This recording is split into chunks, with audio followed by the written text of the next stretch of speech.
Good morning dear students, कैसे हैं आप सभी। आई होप आप सभी अच्छे होंगे। प्यारे साथियों, जैसे कि आप जानते हैं हमारा टॉपिक चल रहा है टेंस, और इस टेंस में आज हम आपको पढ़ाने वाले हैं प्रेजेंट कंटिन्यूअस टेंस। तो प्यारे साथियों, मेरे चैनल पर बने रहिए और आज की इस वीडियो को पूरा देखिए, क्योंकि इस टॉपिक में आज की वीडियो में मैं आपको टेंस के बारे में कुछ खास चीज़ें बताने जा रहा हूँ। इस वीडियो को मिस मत करना। अगर आपने इस वीडियो को स्किप कर दिया तो आपसे बहुत ही महत्वपूर्ण, बहुत ही इंपॉर्टेंट चीज हमेशा के लिए छूट जाएगी। तो मेरे चैनल पर बने रहिए और आज की क्लास को बड़े ध्यान से समझिए। तो समय नष्ट न करते हुए मैं शुरू करता हूं प्रेजेंट कंटीन्यूअस टेंस। तो प्यारे साथियों, प्रेजेंट कंटीन्यूअस टेंस की अगर हम बात करते हैं तो इस प्रेजेंट कंटीन्यूअस टेंस में किसी भी कार्य का लगातार जारी रहना पाया जाता है। कंटिन्यूअस का मतलब है कि कोई काम चल रहा है, अभी वो कार्य समाप्त नहीं हुआ है। तो आज हम बात कर रहे हैं प्रेजेंट कंटिन्यूअस टेंस की।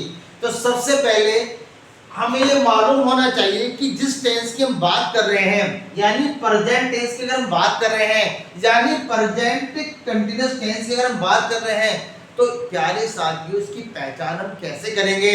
इसकी पहचान हम करेंगे हिंदी के जिन वाक्यों के अंत में रहा है, रही है, रहे हैं, रहा हूं, रही हूं आदि शब्द आते हैं, उसे प्रेजेंट कंटीन्यूअस टेंस कहते हैं।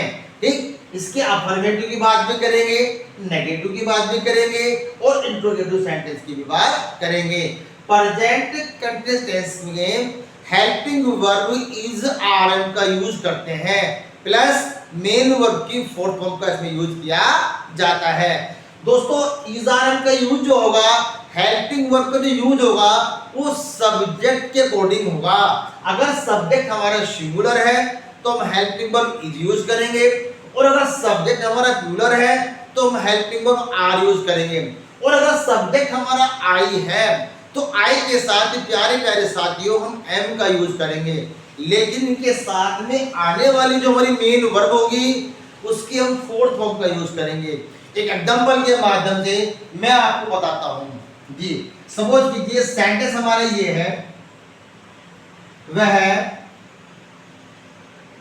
स्कूल जा रहा है। ये हमारा सेंटेंस है, वह स्कूल जा रहा है। तो प्यारे साथी, इसमें जो कार्य करने वाला सब्जेक्ट है वो सिंगुलर है, वो सिंगुलर है, वह स्कूल जा रहा है। अर्थात इस सेंटेंस की जो अंग्रेजी बनेगी वो ये बनेगी, he helping verb is, he is, जाने की प्यारे साथी गो होती है और गो की फोर्थ फॉर्म आएंगे लगा दीजिए।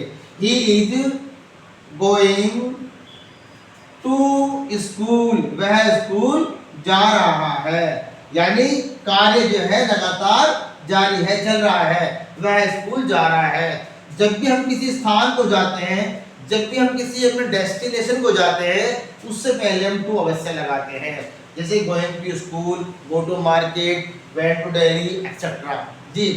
वह स्कूल जा रहा है, अर्थात इस सेंटेंस की जो अंग्रेजी बनी वो इस फॉर्मूले से बनी, पहले सब्जेक्ट आया, उसके बाद में हेल्पिंग वर्ब आ गई, फिर मेन वर्ब की फोर्थ फॉर्म का हमने यूज कर दिया, और लास्ट में ऑब्जेक्ट। अगर ऑब्जेक्ट है तो लगा दो और नहीं है तो मत लगाइए।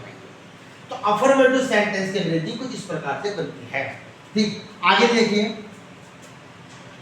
तुम एक पत्र लिख रहे हो, यहां भी कार्य लगातार जारी है।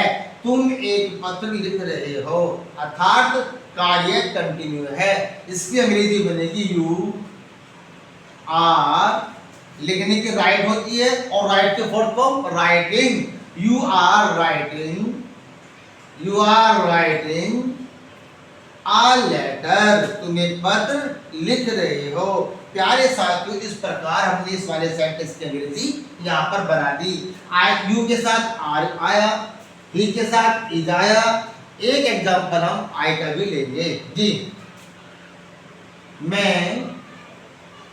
मैं चाय पी रहा हूं, मैं चाय पी रहा हूं। आई एम टेकिंग टी, मैं चाय पी रहा हूं। तो आपने देखा कि 3 सेंटेंस के अंदर हमने यहाँ ही के साथ इसका यूज किया, यहाँ पर यू के साथ आर का यूज किया, और प्यारे साथी यहाँ पर आई के साथ हमने एम का यूज किया। लेकिन तीनों सेंटेंस में एक बात कॉमन है, फोर्थ फॉर्म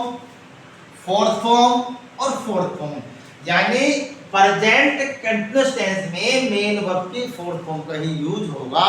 जो हमारी मेन वर्ब होगी उसमें हम आएंगे लगा देंगे। ठीक, अगर हम बात करते हैं इसकी नेगेटिव सेंटेंस की, नेगेटिव सेंटेंस होने पर हम क्या काम करेंगे, इस हेल्पिंग वर्ब के बाद यानी यहां पर नोट लगा देंगे। जैसे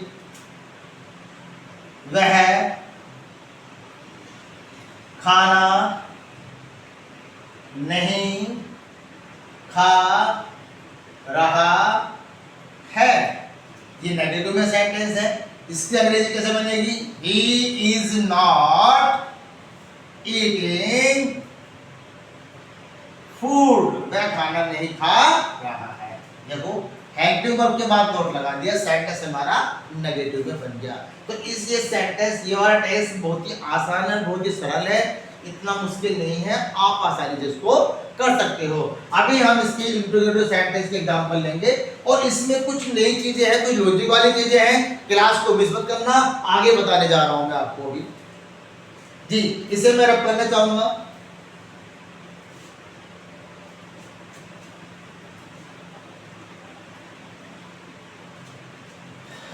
समझिए, बात करते हैं इंट्रोगेटिव सेंटेंस की। क्या तुम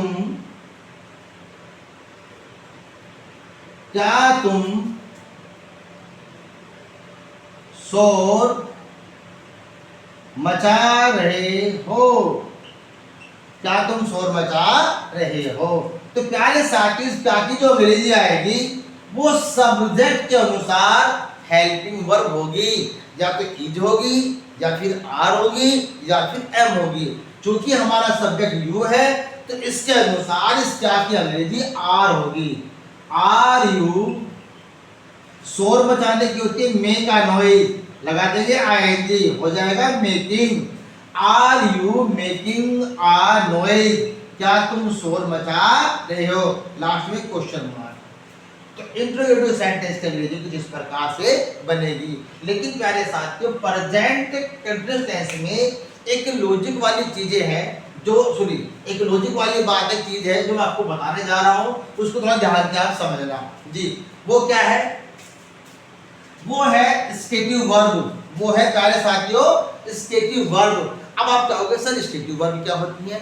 स्टेटिव वर्ब ऐसी वर्ब होती है जिनका यूज प्रेजेंट कंटीन्यूअस टेंस में नहीं होता है। ठीक, जैसे मुझे ठंड लग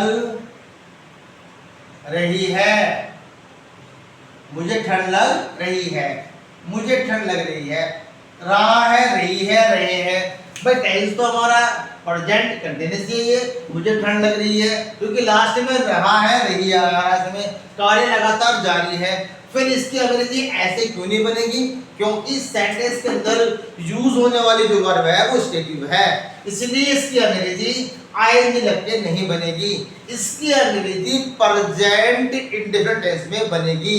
कैसे, आई फील कोल्ड, मुझे ठंड लग रही है, इसकी अंग्रेजी ऐसे बनेगी, इसकी अंग्रेजी ऐसे नहीं बनेगी। आई एम फीलिंग कोल्ड, अगर हम इसकी अंग्रेजी ऐसे बनाएंगे तो हमारा सेंटेंस रॉन्ग हो जाएगा और ये वाला राइट हो जाएगा, क्योंकि इस सेंटेंस के अंदर यूज होने वाली जो वर्ब है वो स्टेटिव वर्ब है। स्टेटिव वर्ब में कभी भी आईएनजी का यूज नहीं होता है। और समझिए, उसकी समझ में आ रहा है, उसकी समझ में आ रहा है। देखो, उसकी समझ समझ में आ रहा है, ये भी हमारा सेंटेंस कंटिन्यूअस है, उसकी समझ में आ रहा है, कार्य जारी है, कार्य लगातार चल रहा है, यहाँ भी चल रहा है, यहाँ भी चल रहा है और यहाँ भी कार्य हो रहा है, सारे सेंटेंस में काम लगातार जारी है। फिर इनकी अंग्रेजी अलग कैसे बन रही है, यही तो लॉजिक वाली बात है, क्योंकि इसके अंदर यूज होने वाली जो वर्ब है वो स्टेटिव वर्ब है और इनके अंदर जो वर्ब यूज हो रही है वो हमारी मेन वर्ब है जी। उसकी समझ में आ रहा है, he understands,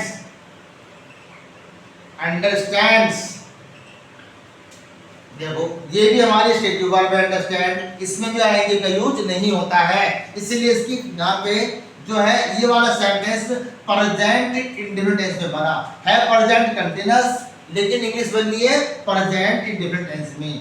अगर इसकी अंग्रेजी हम ऐसे बनाएंगे, he is अंडरस्टैंडिंग, तो ये सेंटेंस हमारा बच्चों रॉन्ग हो जाएगा, ये सेंटेंस हमारा राइट नहीं होगा। ही इज अंडरस्टैंडिंग नहीं होता है, ये अंडरस्टैंड्स होता है, ठीक समझिए आप लोग। तो प्रेजेंट कंटीन्यूअस टेंस में कुछ ऐसे लॉजिक है। अब आप कहोगे सर हम कैसे पहचान करें कि ये हमारी स्टेटिव वर्ब है या फिर ये हमारी मेन वर्ब है, इनमें ये आएगा या नहीं आएगा? तो कुछ ही स्टेटिव वर्ब होती हैं जिनको मैं आपको अगली वीडियो में लिखवा दूंगा और उनको आप लर्न कर लेना, फिर आप कंफ्यूज नहीं होंगे। अगर आपको ये वीडियो अच्छी लगी तो इसको लाइक कर देना और चैनल को सब्सक्राइब कर देना। तो आपसे मिलते हैं नेक्स्ट वीडियो, तब तक के लिए गुड लक।